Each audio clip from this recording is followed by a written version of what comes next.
Donc, on passe au deuxième message d'une petite série, Discerner la volonté de Dieu.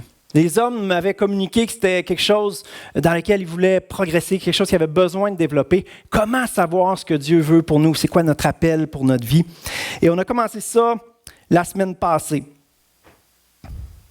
Discerner la volonté de Dieu. Tellement important parce qu'on parle de collaborer avec Dieu, n'est-ce pas? Collaborer avec Dieu. Comment collaborer avec Dieu si on n'a aucune communication de sa part? Imaginez jouer en double au tennis ou au badminton, mais que votre coéquipier est invisible. Vous n'avez aucune idée où il est sur le terrain. Ça ne fonctionnerait pas. On a besoin de communication. On a besoin de recevoir quelque chose de la part de Dieu pour être capable de collaborer avec lui, être capable de travailler, d'avancer avec lui. Ça va demander un petit peu d'effort. Dieu, lui, c'est le coéquipier parfait dans l'équipe, mais de notre côté, il y a un petit peu de travail à faire. La semaine passée, on a parlé des deux aspects de la volonté de Dieu, la volonté générale et la volonté spécifique de Dieu. Tout le monde, on veut la volonté spécifique, être comme Moïse, l'ami de Dieu, à qui Dieu parlait comme à un ami, comme un homme. Deux hommes se parlent de vive voix. On voudrait tous être comme Moïse, mais ce n'est pas le cas de personne. Il n'y en a pas eu d'autres après Moïse. Alors, la volonté spécifique, oui, on souhaite tous l'avoir, mais c'est un peu pathétique de souhaiter la volonté spécifique de Dieu si on ne veut pas obéir à la volonté générale de Dieu. C'est un non-sens, c'est comme mettre la charrue avant les bœufs. Extrêmement important de, premièrement, désirer obéir à la volonté générale de Dieu. Des choses de base, noir sur blanc, écrites dans la parole de Dieu. On a fait une petite parenthèse aussi pour dire que la volonté de Dieu, en fait, peut-être vous avez cru ce mensonge-là, qu'elle va toujours être pénible, désagréable, pleine de sacrifices. Porter sa croix, c'est se traîner à terre dans la poussière. C'est ça, être un disciple de Jésus-Christ. Mais c'est vraiment un mensonge. La volonté de Dieu pour notre vie, elle est parfaite. Parce qu'il nous connaît. C'est sûr, ce ne sera pas une vie de confort, une vie à rien faire, une vie de paresse. C'est sûr, Jésus n'est pas mort sur la croix pour qu'on soit paresseux. Il est mort sur la croix pour qu'on puisse vivre une vie victorieuse, une vie abondante. Mais la volonté de Dieu, elle est parfaite. Il veut mettre à profit au maximum la créature merveilleuse que vous êtes. Il veut que vous puissiez fonctionner de façon optimale puis servir à sa gloire, à ce que sa volonté s'accomplisse sur la terre. Et ce matin, enfin, on va parler de la volonté spécifique de Dieu. La volonté spécifique en 3 étapes, et vous allez voir, il n'y a rien de plus logique que ça.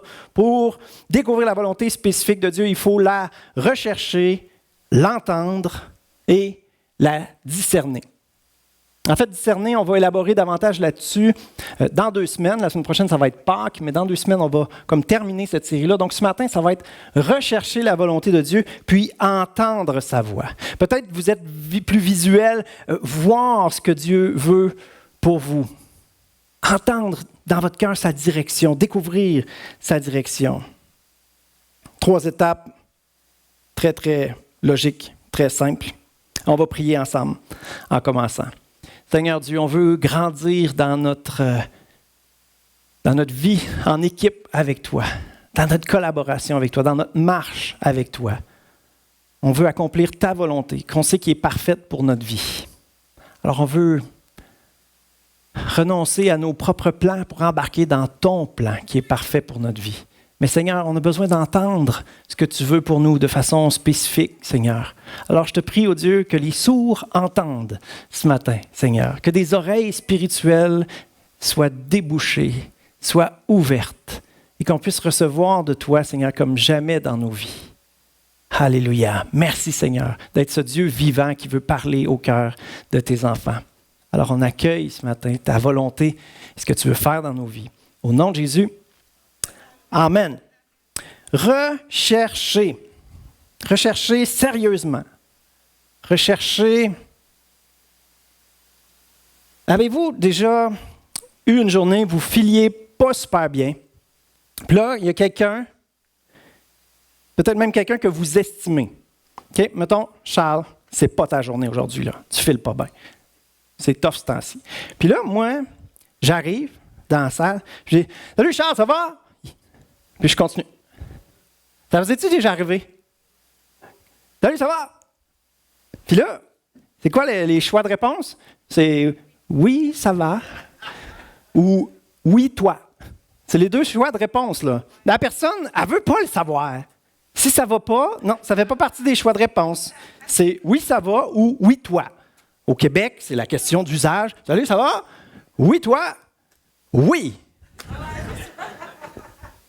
Est-ce que c'est ça, de s'intéresser à ce qu'il y a sur le cœur d'une personne? Parfois, c'est pareil dans nos prières. On dit à Dieu, « Ah, j'aimerais ça savoir ta volonté. » Puis là, on part dans notre vie, on court à gauche, à droite, on est absorbé complètement par toutes les occupations de notre vie. Demandez-vous pas le soir qu'est-ce que vous avez prié le matin. Je m'en rappelle plus. Est-ce que c'est étonnant qu'on n'ait pas eu de réponse dans la journée si on ne se rappelait même plus c'était quoi notre question à Dieu? Salut, ça va? Seigneur, parle-moi aujourd'hui. Absorbé par notre vie, c'est impossible d'entendre ce que Dieu a pour nous. Donc la question c'est, est-ce qu'on veut des réponses? Est-ce qu'on y croit que Dieu veut nous parler? C'est extrêmement important de poser des questions et d'écouter. C'est fou, hein? Des choses de base, comme spirituellement, des fois, ça peut faire tout son sens. Oh, OK, c'est vrai, quand on pose une question, il faut écouter après. Et parfois même, il faut attendre la réponse, espérer la réponse, s'attendre à la réponse avec foi. Qu'est-ce qu'on est supposé remettre entre les mains de Dieu comme chrétien? Regardez bien dans Psaume 37, versets 5 à 7. On lit, « C'est à l'Éternel qu'il te faut remettre tout ton avenir. Aie confiance en lui et il agira. Il fera paraître ta justice comme la lumière et ton droit comme le soleil à midi. Demeure en silence devant l'Éternel, attends-toi à lui. » J'aime ça, attends-toi. C'est quoi ça veut dire, attends? Une salle d'attente, on attend. Attends-toi à lui. Ça veut dire quoi? Ça veut dire espérer. Ça s'en vient. Tu vas me parler. Donc, attends-toi à lui. Pas juste 2 secondes, comme quand on dit « Salut, ça va ?» en courant. S'attendre à Dieu. Ce n'est pas quelque chose pour une élite spirituelle. J'espère que vous n'avez pas cette idée-là dans la tête que c'est seulement les pasteurs, les conducteurs de louanges. Oh là là! Non, c'est vraiment pour tout le monde. Nos profs auprès de nos enfants en bas ont besoin de recevoir des paroles de papa pour les enfants. Chacun d'entre nous, on a besoin de recevoir des paroles de la part de Dieu. Même la Bible, on peut la lire. Il y a des lettres écrites en noir sur du papier blanc. Mais ce n'est pas l'Esprit qui le communique à notre cœur, qui y fait prendre vie. On dit qu'elle est vivante, cette parole. Je ne sais pas pour vous, mais moi, c'est du carton, du papier puis de l'encre, là. En soi, elle n'est pas vivante. Qu'est-ce qui la rend vivante? L'Esprit de Dieu, vivant, qui veut la communiquer à notre cœur. Donc, même dans notre étude la plus sérieuse, intellectuelle, qu'on travaille à essayer de comprendre les choses, même là, on a besoin du Saint-Esprit qui parle à notre cœur. Ça disait, il fera, hein? Il agira. C'est tout des verbes au futur simple, n'est-ce pas? On a tous réussi notre secondaire 1. Les verbes au futur, de toute façon, on sait tous c'est quoi. Les verbes au futur, il agira. Mais c'est quelque chose comme dans le futur. Donc, tu présentes ta requête à Dieu, puis tu fais confiance qu'il va agir. Tu fais confiance qu'il va te parler, qu'il va te répondre. Attends-toi à lui. Ça veut dire continue de lui faire confiance. Attends patiemment sa réponse. Aie confiance en Dieu. Je me confie, je compte sur lui, je lui fais confiance. Rechercher la volonté de Dieu, c'est de demander avec confiance et découvrir avec patience. Découvrir avec patience. Ça peut prendre un peu de temps parfois, mais c'est une joie de découvrir quand est-ce que Dieu va nous parler. Alors que la prière reste sur notre cœur, la réponse vient en son temps. On a confié notre besoin, notre prière, notre question à Dieu et on continue par la foi, sachant que Dieu est bienveillant et fidèle et qu'il va répondre à notre question. On a confié notre problème à Dieu, ça devient son problème. Et il va répondre, il va agir en son temps. Et entre-temps, nous, qu'est-ce qu'on fait? On persévère. Notre Dieu, il est bienveillant, il est fidèle. Matthieu 7, 11 dit « Si donc mauvais comme vous l'êtes, vous savez donner de bonnes choses à vos enfants, votre Père céleste donnera d'autant plus volontiers de bonnes choses à ceux qui les lui demandent. » Mais Dieu, ce n'est pas un Dieu micro-ondes. Dieu n'est pas une machine à 30 sous. Tu mets l'argent, t'as ta nanane, ton affaire. Dieu, tu prononces ta prière, puis tu la gardes avec foi dans ton cœur. Tu continues à marcher par la foi. Et vous savez, parfois, dans le délai entre la requête et la réponse, il se passe des belles choses. Il se passe plein de choses, parfois des choses qu'on ne s'attendait pas. La persévérance. La persévérance, ça, c'est un muscle à développer. Le muscle de la persévérance. Comment est-ce qu'il va, votre muscle? Au repos? Un 6-pack de persévérance? Ou un muscle à développer? Parce que parfois, ça prend un peu plus de temps qu'on pense. Vous savez, quand on met un chaudron, un gros chaudron, là, pour faire une belle grosse batch de spaghettis, là, hein, chaudron plein d'eau froide, tu mets ça sur le feu. Salut, c'est chaud? Oui, ah, parfait. Non, hein? Mets le chaudron d'eau froide, puis ça prend un petit peu de temps. Puis là, les bulles, tranquillement, qui montent. Ça prend du temps. Dans la prière, Dieu, toujours 100% prêt. Il n'y a pas besoin de se réchauffer, étirement, tout ça. Mais nous, par contre, parfois, il y a un travail qui doit se faire. Ça prend un peu plus de temps. Pour que notre cœur soit disposé pour recevoir au bon moment ce que Dieu, notre bon grand Dieu fidèle, bienveillant, veut pour nous. Des fois, ça prend un peu plus de temps. Mais ça, on se le fait souvent dire. Ah, il faut prier plus longtemps. OK. Mais j'ai d'autres choses à vous proposer pour vous aider dans votre vie de prière à recevoir davantage la part de Dieu. C'est l'idée de garder notre prière dans notre cœur. Ne pas l'oublier. Tu as prié, tu attends ta réponse. On ne court pas à gauche, à droite. Pour recevoir une réponse de la part de Dieu, il faut être sérieux, un minimum, dans notre cheminement spirituel, puis croire qu'il va nous répondre. Moi, ça a été mon erreur. Jusqu'à l'âge de 20 ans, je n'ai jamais été sérieux. Vous croyez que c'est impossible? Oui, c'est très possible. Je n'ai jamais été sérieux. Je ne sais pas s'il y en a qui peuvent s'identifier à ça. Moi, les gens sérieux, je méprisais ça. La vie, il ne faut pas se prendre trop au sérieux. Moi, c'était le genre d'élément dans ma philosophie de vie, là. Souris à la vie te sourira. Moi, c'était simple de même, simple comme bonjour. C'est bien, des fois, c'est vrai qu'on se complique la vie, mais à un moment donné, il y a des limites là, à être superficiel. Puis, il faut être un minimum sérieux dans notre vie spirituelle. Je pose une question à Dieu, je m'attends à une vraie réponse de la part de Dieu, je crois.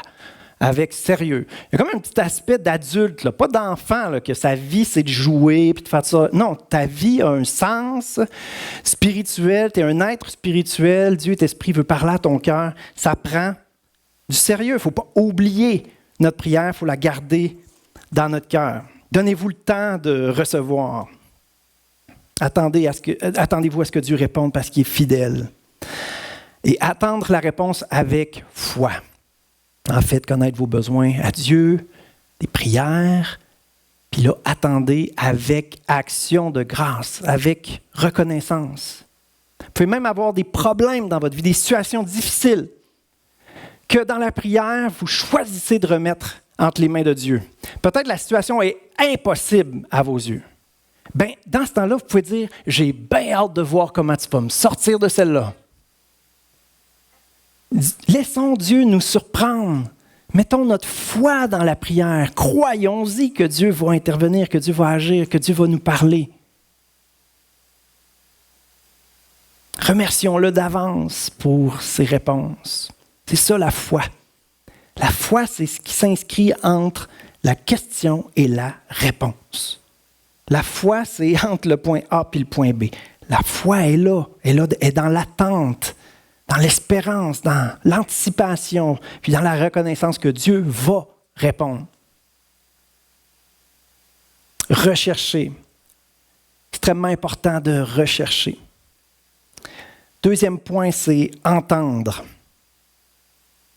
Entendre de la part de Dieu. Vous savez, bien souvent, Dieu parle à travers des choses très, très, très simples. On s'attend à quelque chose de glorieux, d'incroyable, mais Dieu peut parler à travers même l'enseignement du pasteur le dimanche. Très simple. À travers une conversation avec une personne, à travers un livre, à travers une image qui vient dans votre esprit, à travers un rêve. Moi, j'en ai pas beaucoup de rêves, mais souvent, je lui demande « Pourquoi tu ne me parlerais pas en rêve? Je suis ouvert à ça, j'aimerais bien ça. » Commencez à le faire, peut-être vous allez en avoir plus que moi, je vous le souhaite. Dieu peut nous parler de toutes sortes de façons. Des paroles audibles de la part de Dieu. Je connais des gens qui ont déjà expérimenté ça. Dans la Bible, on a plusieurs histoires de ça. Mais la plupart du temps, c'est de façon beaucoup plus subtile. Là où on ne s'y attend pas. Il va parler tout doucement dans notre cœur. C'est le prophète Élie qui a expérimenté ça. On va lire dans 1 Roi 19, versets 11 à 13. « Devant l'Éternel, il y eut un vent fort et violent qui déchirait les montagnes et brisait les rochers. » Wow! L'Éternel n'était pas dans le vent. Après le vent, il y eut un tremblement de terre. L'Éternel n'était pas dans le tremblement de terre. Après le tremblement de terre, il y eut un feu. L'Éternel n'était pas dans le feu. Après le feu, il y eut un murmure doux et léger. Quand il l'entendit, Élie s'enveloppa le visage de son manteau, sortit et se tint à l'entrée de la grotte. Et voici qu'une voix lui fit entendre ces paroles. « Que fais-tu ici, Élie? » Puis c'est simple ces mots-là, hein? 5 petits mots. « Que fais-tu ici, Élie? » C'est ce dont Élie a besoin d'entendre à ce moment-là. C'est cette parole de la part de Dieu qu'il a besoin d'entendre, puis elle ne vient pas de façon spectaculaire, de façon éclatante, glorieuse, impressionnante, non, dans un murmure doux et léger. Le prophète Ésaïe, chapitre 30, verset 15, il a dit « En effet, voici ce qu'avait dit le Seigneur, l'Éternel, le Saint d'Israël, c'est dans le retour à moi et le repos que sera votre salut. C'est dans le calme et la confiance que sera votre force. » Est-ce que notre cœur est bien disposé? Puis tu sais, est-ce que je suis quelqu'un de calme dans le repos? Non, vous commencez à me connaître. Je suis un gars énervé un peu, qui aime boucher, qui aime fêter. Je me prêche à moi-même. On a besoin, chacun d'entre nous, de se calmer. Calmer le pompon, qu'on dit. Calmer notre cœur. Écouter le Seigneur. Mais quand rien ne se passe, y en a-tu qui se disent ça? Oui, mais quand il n'y a rien qui se passe, y en a-tu? Menteur. Oui, tout le monde se pose cette question-là. Merci. On teste ça. La semaine prochaine, ça va être une prédication sur le mensonge. Soyez là. OK. Bon, quand rien ne se passe, un peu comme on a vu la semaine passée, parfois c'est parce qu'on ne pose pas une bonne question. Parfois, nos questions sont trop spécifiques. On pense qu'on a besoin de quelque chose de précis. Je pense que c'est bon, en général, de poser des questions plus larges parce que parfois, on pense qu'on a besoin de quelque chose, mais Dieu sait très bien ce dont on a besoin. Et parfois, ce n'est pas la chose qu'on pense. Dieu a quelque chose d'autre pour nous. On a parlé quand même longuement de ça la semaine passée. Et Dieu, parfois, c'est ça. Il veut nous dire, poser des questions plus larges. Exemple, qu'est-ce que tu vois au fond de mon cœur, Seigneur? Qu'est-ce que tu veux me révéler? C'est très général, c'est très ouvert. Ça ouvre notre cœur à entendre qu'est-ce que Dieu veut nous dire. Comment est-ce que tu veux agir dans cette saison de ma vie? C'est bon de poser des pourquoi. Pourquoi si? Pourquoi ça? pouvez vous poser des questions comme pourquoi les dinosaures? C'est des questions intéressantes, mais moi je parle plus de questions pour découvrir qui il est et qui vous êtes à ses yeux. C'est dans ces démarches-là, c'est dans cet intérêt-là, ce désir-là, que vous allez vivre les plus belles révélations, les plus belles choses. Il faut rechercher les choses spirituelles, les choses importantes. Les dinosaures, ce n'est pas ce qu'il y a de plus important dans la vie. Demandez à Dieu, c'est quoi ton cœur? Comment tu me vois? Qu'est-ce que tu veux pour moi? Les voix de Dieu sont tellement au-dessus de nos voix. Il est plus intelligent que toutes nous autres additionnés ensemble. Puis on est intelligent, là. Je ne dis pas que c'est parce qu'on est niaiseux, là. Il y en a de l'intelligence à la gang ici. Mais Dieu, encore bien plus. Et ses voix sont au-dessus de nos voix. Il y a des choses cachées à nous révéler. Ésaïe 55, verset 9 dit « Le ciel est bien plus haut que la terre. De même, mes voix sont bien au-dessus de vos voix et mes pensées bien au-dessus de vos pensées. » Jérémie 33, 3 a dit « Fais appel à moi et je te répondrai. Je te révélerai des réalités importantes et inaccessibles, des réalités que tu ne connais pas. » Ça vous intéresse-tu de découvrir ce genre de choses-là? Il y a des trésors dans le cœur de Dieu qu'il veut nous donner. Il veut les donner à ceux qui vont le chercher avec un cœur sincère, un cœur sérieux, si vous avez la même personnalité que moi. Un cœur qui a la foi, qui croit que Dieu veut nous parler. Il faut laisser Dieu nous surprendre. Il faut être ouvert à ce que Dieu nous surprenne. Bien souvent, ces réponses ne seront pas celles qu'on pensait. Lui, il sait tellement ce dont on a véritablement besoin. Aussi, une chose qui serait louche dans la vie d'un chrétien qui est insatisfait du fait que Dieu ne lui parle pas beaucoup. Mon point ici, c'est juste, avez-vous juste une question dans votre cœur pour Dieu?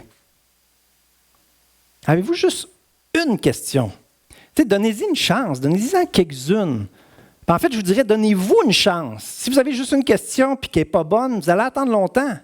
Fait ayez une dizaine de questions, puis je pense sur le lot, il va en avoir une de bonne peut-être. Que votre cœur soit ouvert à découvrir plus. Comment on fait pour avoir un cœur qui désire plus? Bien, c'est un cœur qui commence à découvrir un peu le Seigneur à travers la parole, puis comme on dit, l'appétit vient en mangeant. Alors avec l'appétit, vous voulez en savoir plus. Vous avez faim. Vous voulez découvrir davantage qu'est-ce que Dieu a pour vous. Donc, j'ai parlé d'avoir une bonne question, d'avoir plusieurs questions aussi. Vous savez, on peut apprendre des choses à partir des enseignements, mais il n'y a rien comme apprendre alors que c'est le Saint-Esprit directement qui l'a révélé à votre cœur. Moi, il y a des éléments comme ça sur lesquels j'ai réfléchi, j'ai compris des choses, des éléments de théologie ou de la Bible ou de la vie. Et là, ensuite, je lisais un livre, puis je réalisais qu'un érudit, quelqu'un qui connaît vraiment beaucoup la Bible, avait compris les choses de la même façon que moi. Puis j'étais comme « Wow! Dieu me l'a appris tout seul, dans mon petit cheminement à moi. » Puis là, ça vient confirmer. Ah là, la connaissance, la découverte que tu as faite est vraiment solide en dedans de toi. Ce cheminement-là de découvrir par soi-même. Il n'y a rien comme découvrir par soi-même. C'est merveilleux. Quand on désire connaître Dieu, quand on désire progresser personnellement, c'est les deux éléments les plus importants pour notre vie. Connaître Dieu puis progresser personnellement. C'est les deux premiers commandements. Aime le Seigneur ton Dieu. Aime ton prochain comme toi-même. Reçois l'amour de Dieu pour toi. Ensuite, tu vas pouvoir apprendre à aimer comme lui aime. Puis le troisième point, c'est êtes-vous capable d'arrêter? C'est dans le calme, dans la confiance, dans le repos. Une autre façon peut-être de le dire, c'est qu'il faut entrer en soi-même. Il faut arrêter d'être tout à l'extérieur de nous. Il faut entrer en soi-même, s'arrêter pour entrer en soi-même, pour poser des questions à Dieu, des questions de notre cœur. Notre esprit, c'est invisible, mais il est en dedans de nous. Il faut parler avec notre cœur. Il faut plonger dans l'esprit pour parler à Dieu. Il faut s'arrêter entrer en soi-même. Dans Jean 4, 24, ça dit « Dieu est esprit ». Il faut que ceux qui l'adorent en esprit et en vérité. En esprit. Le Saint-Esprit nous conduit dans la vérité. Le Saint-Esprit, il veut nous conduire dans la vérité. Il nous permet de prier selon la vérité de la parole de plus en plus.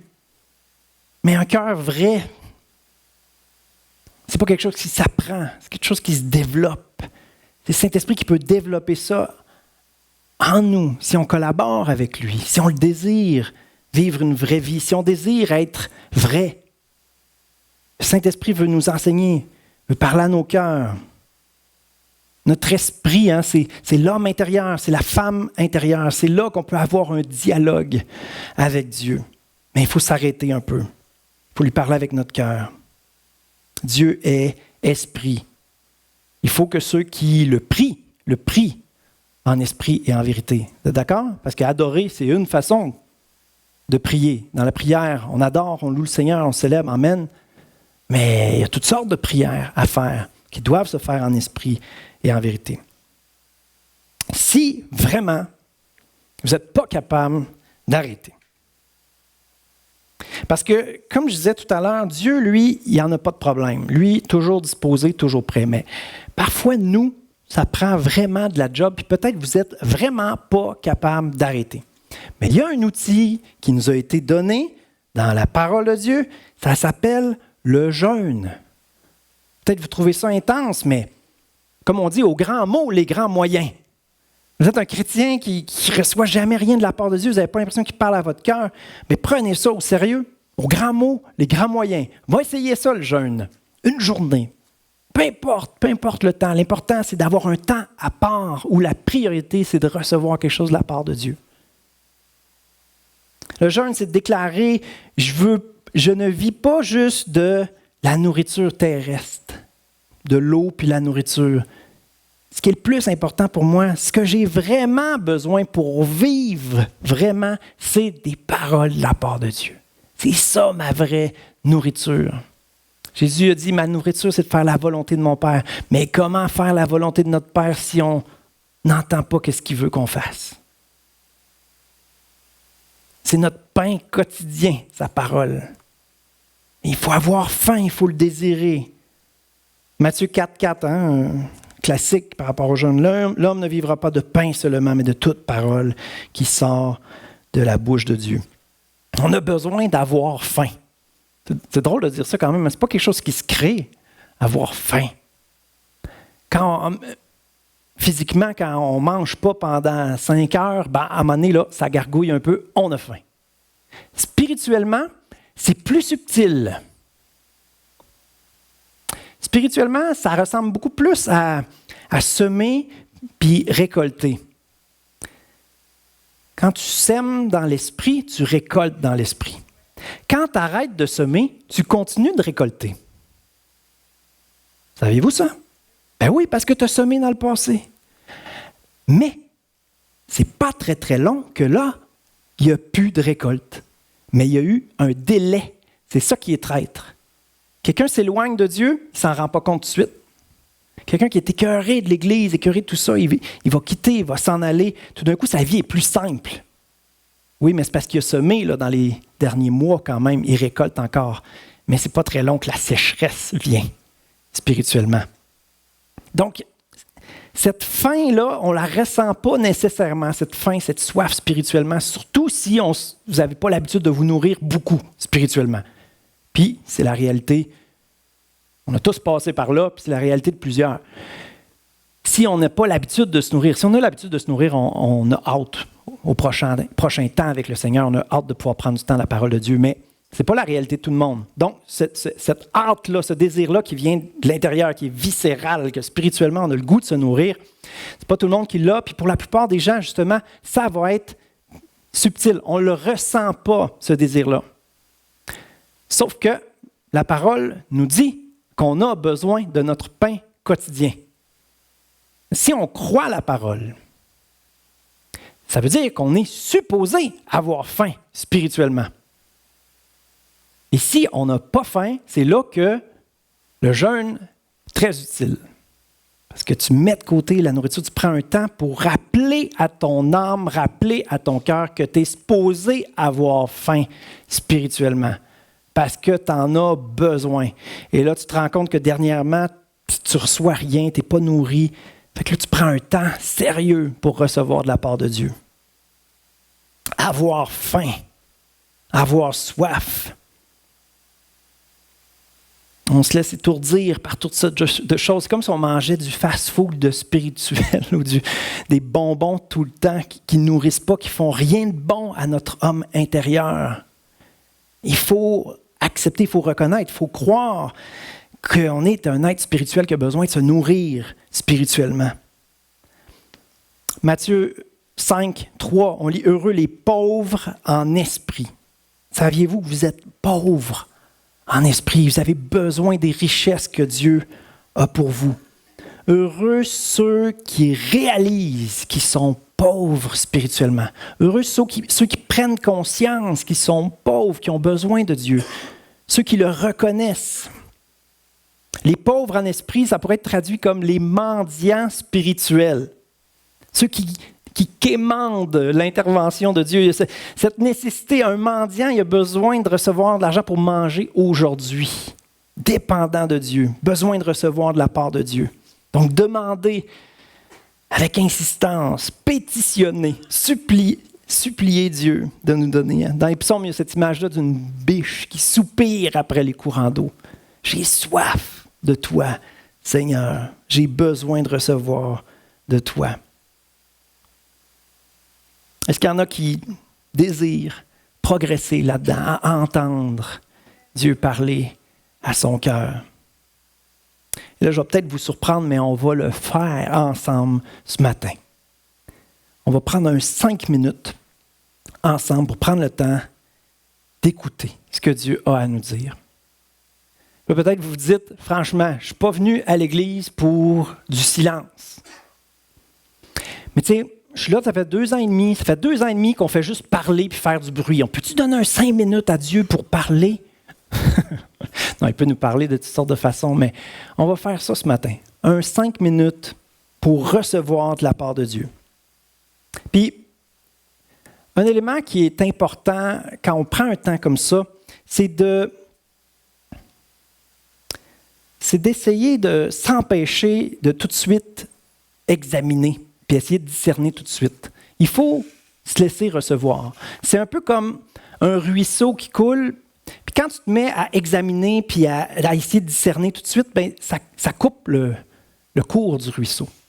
Mais il faut se laisser recevoir, puis c'est après qu'on peut discerner.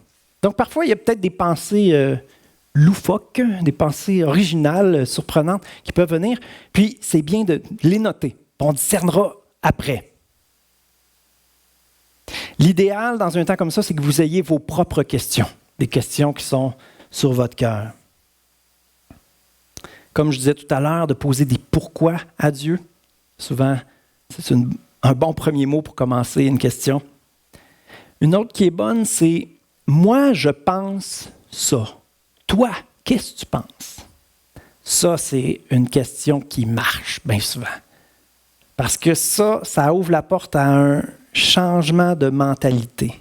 Moi, je pense ça. Toi, tu penses quoi? Ça veut dire que je suis prête à changer ma façon de penser. C'est une question assez puissante pour disposer notre cœur. J'ai fait une diapo où je vous propose quelques questions aussi. Une question peut-être si vous vous sentez indigne. C'est une bonne question à poser à Dieu. Est-ce que j'ai accès à toi? Un peu comme un enfant qui frappe à la porte du bureau. Là. Toc, toc, toc. Est-ce que je peux rentrer? C'est une bonne question à poser à Dieu. Est-ce que je peux rentrer? Une autre bonne question. Dis-moi comment tu me vois. Combien savent comment on peut se regarder puis se dénigrer quand on se regarde dans le miroir, quand on pense à notre vie? Dis-moi comment tu me vois, toi, Père. Ou certains, c'est par les mots, mais d'autres sont plus visuels. Donc, j'ai voulu mettre cette question-là aussi. Révèle-toi à moi à travers une image. Donne-moi une vision de. Donne-moi une vision de comment tu me vois. Et là, peut-être, le Seigneur il peut vous parler de n'importe quelle façon. Le Seigneur veut parler de votre façon, parce qu'il vous a créé unique. Et Dieu parle le langage de votre cœur. Dieu est capable de vous donner l'image qui va vous ouvrir les yeux sur des réalités célestes, des réalités spirituelles. Donc, c'est parti. On prend 5 minutes avant de passer au témoignage de ce que Dieu vous a dit. La semaine prochaine, dans 2 semaines, on va parler de comment discerner. Mais je fais confiance que le Seigneur a déposé des perles sur vos cœurs, puis que ça, on va être bénis à les partager à nos frères et sœurs. Juste 3 petits indices. À quoi ça ressemble, comment ça sonne quand Dieu parle à nos cœurs. Dieu parle vrai, Dieu parle profond, et ça change notre mentalité. Il parle vrai, c'est lumineux quand Dieu parle. C'est comme une lumière qui tombe dans notre cœur. C'est lumineux. Parfois même, c'est comme un feu d'artifice. C'est magnifique. Dieu parle vrai. Mais sa lumière, parfois, met la lumière sur des choses cachées dans notre cœur. Alors, parfois, la vérité fait mal un petit peu, mais c'est toujours pour le mieux. Dieu parle profond. Ce qui est étonnant, c'est à quel point c'est simple, parfois. Que fais-tu ici, Élie? Hyper simple, mais c'est une parole bouleversante pour lui. Souvent très, très simple, mais puissant, renversant. Et ça change notre mentalité parce que la vérité s'impose à notre esprit.